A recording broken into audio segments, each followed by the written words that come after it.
Sebelumnya, Assalamualaikum warahmatullahi wabarakatuh. Salam dan bahagia. Kenalkan, nama saya Anggito Ditanoto dengan NIM 2020010025, Prodi Agribisnis Fakultas Pertanian Universitas Sarjana Wiyata Taman Siswa. Pada kali ini, saya akan mengulas sedikit tentang Undang-Undang Cipta Kerja. Tujuan dari Undang-Undang Nomor 6 Tahun 2023 tentang Cipta Kerja, yaitu tujuannya yang pertama untuk menciptakan kerja yang seluas-luasnya bagi rakyat Indonesia secara merata di seluruh wilayah negara Republik Indonesia dalam rangka memenuhi hak atas penghidupan yang layak. Dalam Undang-Undang Cipta Kerja kali ini saya akan membahas isinya. Yang pertama ada tentang pesangon, yang kedua upah pekerja atau upah kerja, yang ketiga adalah perjanjian kerja waktu tertentu atau PKWT, yang keempat ada cuti dan libur kerja, yang kelima ada jaminan kehilangan pekerjaan. Pasal 156 Undang-Undang Cipta Kerja terbaru itu menetapkan pengusaha wajib memberi uang pesangon kepada karyawan yang terkena pemutusan hubungan kerja atau PHK atau pensiun dengan rincian besaran sebagai berikut. Yang pertama ada masa kerja kurang dari 1 tahun, pesangon 1 bulan upah. Yang kedua ada masa kerja 1 tahun atau lebih, tetapi kurang dari 2 tahun, pesangon 2 bulan upah kerja. Begitupun sampai masa kerja 8 tahun atau lebih, pesangonnya 9 bulan upah. Selain pesangon, pengusaha juga dapat memberi uang penghargaan masa kerja dan uang pengganti hak kepada karyawan yang terkena PHK atau pensiun. Pembahasan yang kedua, kita masuk tentang upah kerja. Upah kerja ini berada pada pasal 88 dan pasal 185. Upah kerja pasal 185 yang berbunyi, pengusaha yang membayarkan upah pekerja di bawah upah minimum dikenai sanksi pidana penjara paling singkat 1 tahun dan paling lama 4 tahun, dan garis miring atau pidana denda paling sedikit 100 juta dan paling banyak 400 juta rupiah. Kita pindah ke pasal 88. Pasal 88 saya mengambil pasal 88C, pasal 88E, dan pasal 88F. Pasal 88C ayat 1. Perpu Cipta Kerja disebutkan gubernur wajib menetapkan upah minimum provinsi. Ayat kedua, gubernur dapat menetapkan upah minimum kabupaten atau kota. Ayat ketiga, penetapan upah minimum kabupaten atau kota sebagaimana dimaksud pada ayat 2 dilakukan dalam hal hasil penghitungan upah minimum kabupaten atau kota lebih tinggi dari upah minimum provinsi. Sedangkan nomor 4 ada upah minimum sebagaimana dimaksud pada ayat 1 dan ayat 2 ditetapkan berdasarkan kondisi ekonomi dan ketenaga kerjaan. Yang kelima dan ayat kelima berbunyi, kondisi ekonomi dan ketenaga kerjaan sebagaimana dimaksud pada ayat 4 menggunakan data yang bersumber dari lembaga yang berwenang di Badan Statistik. Kita pindah ke pasal 88E. Pasal 88E ayat pertama, upah minimum sebagaimana dimaksud dalam pasal 88C ayat 1 dan ayat 2 berlaku bagi pekerja atau buruh dengan masa kerja kurang dari 1 tahun pada perusahaan yang bersangkutan.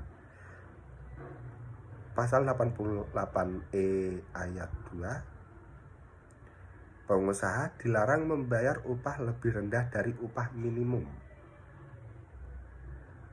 Selanjutnya ada pasal 88F. Pasal 88F disebutkan dalam keadaan tertentu, pemerintah dapat menetapkan formula penghitungan upah minimum yang berbeda dengan formula penghitungan upah minimum sebagaimana dimaksud dalam pasal 88D ayat 2. Selanjutnya, yang ketiga akan kita bahas tentang perjanjian kerja waktu tertentu atau disingkat dengan PKWT. PKWT ini dibahas di dalam pasal 59 Undang-Undang Cipta Kerja pasal 59 ayat pertama yang berbunyi, perjanjian kerja waktu tertentu hanya dapat dibuat untuk pekerja tertentu yang menurut jenis dan sifat atau kegiatan pekerjaannya akan selesai dalam waktu tertentu. Yaitu pasal 59 ayat 2 berbunyi, perjanjian kerja waktu tertentu tidak dapat diadakan untuk pekerja yang bersifat tetap. Ayat 3 yang berbunyi, perjanjian kerja waktu tertentu yang tidak memenuhi ketentuan sebagaimana dimaksud pada ayat 1 dan ayat 2 demi hukum menjadi perjanjian kerja waktu tidak tertentu. Yang adapun Undang-Undang pasal 59 ayat 4 yang berbunyi, ketentuan lebih lanjut mengenai jenis dan sifat atau kegiatan pekerjaan, jangka waktu dan batas waktu perpanjangan perjanjian kerja waktu tertentu diatur dalam peraturan pemerintah. Selanjutnya poin keempat yaitu hak cuti dan libur. Hak cuti dan libur ini berada dalam pasal 79 dan pasal 84. Pasal 79 ayat pertama berbunyi, pengusaha wajib memberi waktu istirahat dan cuti. Ayat kedua, waktu istirahat sebagaimana dimaksud pada ayat 1 huruf A wajib diberikan kepada pekerja atau buruh paling sedikit meliputi A. Istirahat antara jam kerja paling sedikit setengah jam setelah bekerja selama 4 jam terus menerus, dan waktu istirahat tersebut tidak termasuk jam kerja. Dan poin B atau huruf B yang berbunyi, istirahat mingguan 1 hari untuk 6 hari kerja dalam 1 minggu. Adapun ayat ketiga yang berbunyi, sebagaimana dimaksud pada ayat 1 huruf B yang wajib diberikan kepada pekerja atau buruh, yaitu cuti tahunan paling sedikit 12 hari kerja setelah pekerja atau buruh yang bersangkutan bekerja selama 12 bulan secara terus-menerus. Ayat keempat, pelaksanaan cuti tahunan sebagaimana dimaksud pada ayat 3 diatur dalam perjanjian kerja, peraturan perusahaan atau perjanjian kerja bersama. Ayat kelima berbunyi, selain waktu istirahat dan cuti sebagaimana dimaksud pada ayat 1, ayat 2, dan ayat 3, perusahaan tertentu dapat memberikan istirahat panjang yang diatur dalam perjanjian kerja, peraturan perusahaan, atau perjanjian kerja bersama. Yang terakhir, pasal 79 ayat 6. Ketentuan lebih lanjut yang berbunyi, ketentuan lebih lanjut mengenai perusahaan tertentu sebagaimana dimaksud pada ayat 5 diatur dengan peraturan pemerintahan. Yang terakhir yang akan saya bahas yaitu poin kelima tentang jaminan kehilangan pekerjaan. Jaminan kehilangan pekerjaan ini berada pada pasal 46. Yang pertama yaitu pasal 46A ayat pertama. Pasal 46A ayat pertama, pekerja atau buruh yang mengalami pemutusan hubungan kerja berhak mendapatkan jaminan kehilangan pekerjaan. Ayat B Ayat kedua berbunyi, jaminan kehilangan pekerjaan diselenggarakan oleh Badan Penyelenggaraan Jaminan Sosial Ketenagakerjaan dan pemerintah pusat. Pasal 46A ayat ketiga berbunyi, ketentuan lebih lanjut mengenai tata cara penyelenggaraan jaminan kehilangan pekerjaan diatur dalam peraturan pemerintah. Selanjutnya ada pasal 46E. Pasal 46E ayat 1 yang berbunyi, jaminan kehilangan pekerjaan diselenggarakan secara nasional berdasarkan prinsip asuransi sosial. Ayat 2, jaminan kehilangan pekerjaan diselenggarakan untuk mempertahankan derajat kehidupan yang layak pada saat pekerja atau buruh kehilangan pekerjaan. Selanjutnya ada pasal 46C. Pasal 46C ayat 1, peserta jaminan kehilangan pekerjaan adalah setiap orang yang telah membayar iuran. Ayat kedua, iuran sebagaimana dimaksud pada ayat 1 dibayar oleh pemerintah pusat. Selanjutnya ada pasal 46D. Ayat pertama berbunyi, manfaat jaminan kehilangan pekerjaan berupa yang tunai, akses informasi pasar kerja, dan pelatihan kerja. Ayat kedua berbunyi, jaminan kehilangan pekerjaan sebagaimana dimaksud pada ayat 1 diberikan paling banyak 6 bulan upah. Yang ketiga, manfaat sebagaimana dimaksud pada ayat 1 diterima oleh peserta setelah mempunyai masa kepesertaan tertentu.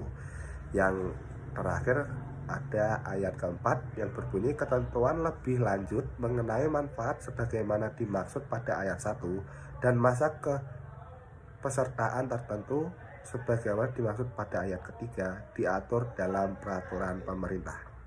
Yang terakhir ada pasal 46E. Pasal 46E ayat pertama yang berbunyi, sumber pendanaan jaminan kehilangan pekerjaan berasal dari A, modal awal pemerintah, B,